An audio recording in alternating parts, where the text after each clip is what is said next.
नमस्कार, बहुत स्वागत। और जो तूफ़ान मोंथा है उसका अपडेट लेकर हम आपके साथ जुड़े हुए हैं। दरअसल बहुत तेज़ी से इसकी स्थिति बदल रही है और जैसे हमने पहले ही आपको बताया है कि तटीय इलाकों से टकरा सकता है और तकरीबन 12 घंटे जो होंगे वो कुछ तटीय राज्यों के लिए बहुत ज़्यादा मुसीबत भरे होने वाले हैं।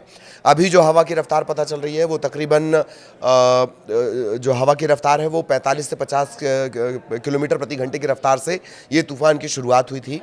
अभी खबर यह है कि 80 किलोमीटर प्रति घंटे की रफ्तार इसकी हो रही है और जब ये तटों से टकराएगा तब ये अनुमान है, भारतीय मौसम विभाग का ये अनुमान है, आईएमडी का ये अनुमान है कि इसकी जो रफ्तार होगी वो 90 से 110 किलोमीटर प्रति घंटे हो सकती है। तो अभी जो जानकारी मिल रही है वो 80 से 85 किलोमीटर प्रति घंटे की रफ्तार से ये तटीय इलाकों की तरफ बढ़ रहा है। बंगाल की खाड़ी में ये बना है। एक और असर की बात कही जा रही है कि जो छठ का महापर्व चल रहा है ख़ासतौर पर उत्तर भारत में, वैसे तो मनाया पूरे देश में जाता है लेकिन उत्तर भारत में थोड़ी ज़्यादा धूम होती है। बिहार या उत्तर प्रदेश, इन दो राज्यों ने ऐसा कोई बारिश को लेकर अनुमान नहीं जताया है, लेकिन मौसम विशेषज्ञों का ये कहना है कि यहाँ पर भी इसका असर हो सकता है और अगर इसका असर होता है तो फिर यहाँ पर भी बारिश होगी।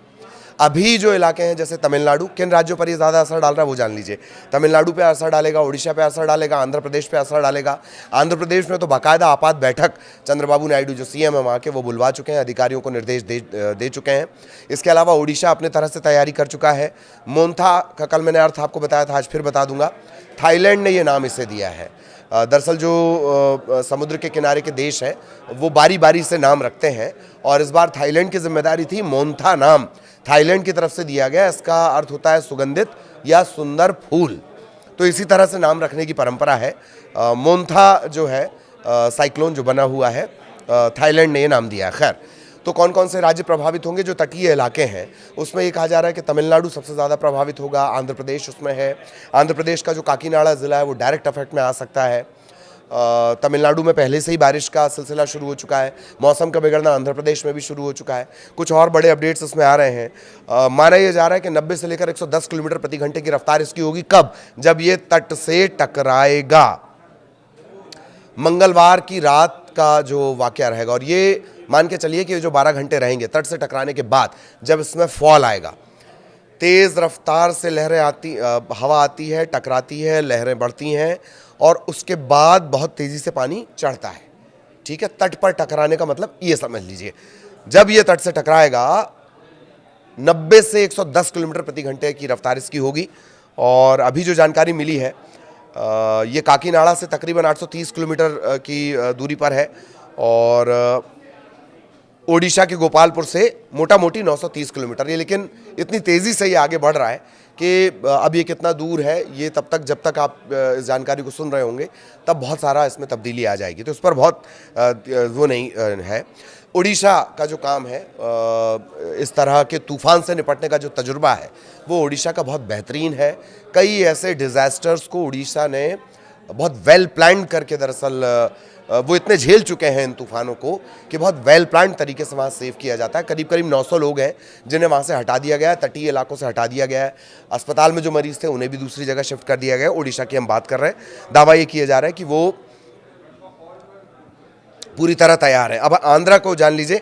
आंध्र प्रदेश में लगातार बारिश हो रही है और यहाँ पर 30 अक्टूबर तक जो सरकारी जूनियर कॉलेज हैं वहाँ पर आंध्रा में 10th के बाद जो 11th और 12th होती है वो जूनियर कॉलेज में काउंट की जाती है। तो जूनियर कॉलेजों को भी छुट्टी दे दी गई है 30 अक्टूबर तक। आंध्र प्रदेश में कौन कौन से ज़िले हैं? मोंथा जहाँ पर असर डालेगा, मुसीबत पैदा करेगा, इसमें विजयनगर है, विशाखापट्टनम है, अनकापल्ली है, काकीनाड़ा है। काकीनाड़ा सबसे ज़्यादा इफेक्ट होगा। पश्चिम गोदावरी है, एलुरु है, कृष्णा, एनटीआर, गुंटूर, बापटला को आप सूर्यलंका बीच के तौर पर भी जानते हैं। पालनाडु और वाईसार कड़प्पा, ये जो ज़िले हैं इन पर असर रहेगा। अलग अलग जो कलेक्टर हैं उन्हें पावर दे दिए गए हैं। कहीं 27 अक्टूबर तक की छुट्टी दे दी गई है, कहीं 30 अक्टूबर तक की छुट्टी दे दी गई है। डिपेंड्स ऑन द कंडीशन कि मोंथा से वहाँ कितना नुकसान हो सकता है। 12 घंटे बहुत भारी होंगे, 12 घंटे तबाही मचाएगा। बंगाल की खाड़ी के दक्षिण पश्चिम और उससे सटे दक्षिण पूर्व में चक्रवाती तूफान बना है और 6 घंटों के दौरान इसकी जो रफ्तार है वो 15 किलोमीटर प्रति घंटा बढ़ी है। मैंने आपको बताया था 40 से 50 के बीच इसकी शुरुआत हुई थी, जब 40 से 50 किलोमीटर प्रति घंटे की इसकी रफ्तार थी। अब जानकारी ये मिल रही है कि इसकी रफ्तार पहुंची है 80 से 80 से 90 किलोमीटर प्रति घंटे की रफ्तार इसकी बताई जा रही है। और जब ये तटों पर पहुंचेगा तब रफ्तार कितनी हो जाएगी? 90 से लेकर 110 किलोमीटर प्रति घंटा।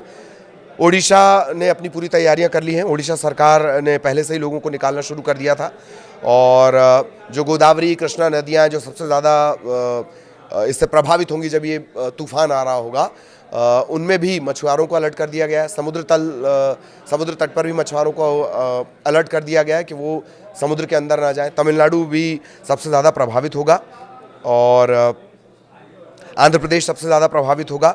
110 की इसकी रफ्तार रहने वाली है।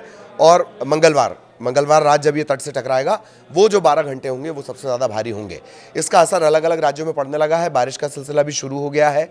एक और जो बात कही जा रही है कि अगर ये इसकी रफ्तार इतनी ही रहती है या रफ्तार बढ़ जाती है, आईएमडी का, मौसम के जानकारों का ये कहना है कि अगर रफ्तार बढ़ जाती है तो इसका असर जो है वो बाकी देश के जो बाकी हिस्से हैं उन पर भी पड़ सकता है, छठ पर भी पड़ सकता है। मौसम वेदर तो चेंज होगा ही होगा क्योंकि बहुत तेज़ रफ्तार से हवाएं चल रही हैं। तो 12 घंटे बहुत भारी होने वाले हैं जो तटीय राज्य हैं उनके लिए। आगे भी मोन्था से जुड़ा अब जो अपडेट रहेगा वो हम आप तक पहुँचाएंगे। नमस्कार।